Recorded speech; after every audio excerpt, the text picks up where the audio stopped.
मुंबई, ठाणे आणि पुणे महापालिका स्वबळावर लढण्याचे अमित शहांनी दिले संकेत। मुंबई दौऱ्यावेळी शहांनी निवडणुकीसंदर्भात चाचपणी केल्याची वरिष्ठ सूत्रांची माहिती।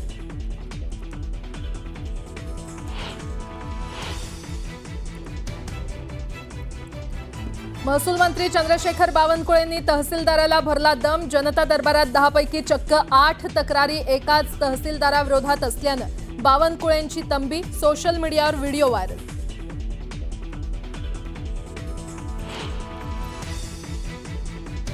सततच्या मुसळधार पावसानं सांगलीच्या येरळा नदीच्या पाणी पातळीत वाढ। धरणावरील बंधाऱ्याचा दरवाजा उघडण्यासाठी जेसीबीची मदत। पाण्याचा प्रवाह वाढल्यानं नदीकाठच्या गावांना सतर्कतेचा इशारा।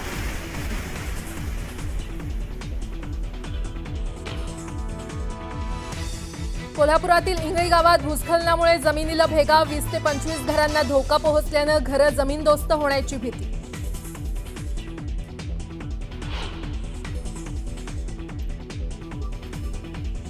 नाशिकच्या पाथर्डी परिसरात एका मार्केटिंग कंपनीच्या आउटलेटवर कृषी विभागाचा छापा।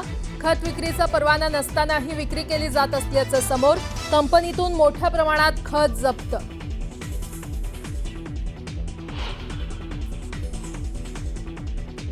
लातूरमध्ये मुसळधार पावसामुळे रस्त्यांना तळ्याचं स्वरूप। जिल्ह्यातील नद्या ओढ्यांना पूर। अनेक रस्ते पाण्याखाली गेल्यानं वाहतुकीला फटका।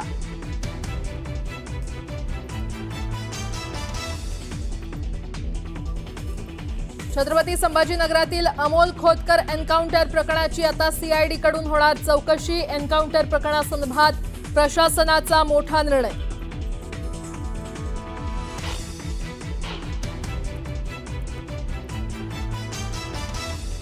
केमिस्ट्रीचा गोल्ड मेडलिस्ट असलेला शास्त्रज्ञ निघाला ड्रग्ज तस्कर।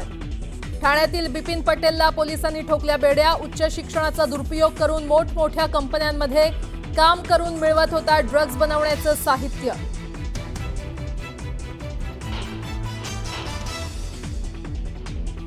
जळगावच्या चोपड्यात आरोग्य यंत्रणेचा हलगर्जीपणा। फोन करूनही आली नाही रुग्णवाहिका। रस्त्यावरच झाली आदिवासी महिलेची प्रसूती।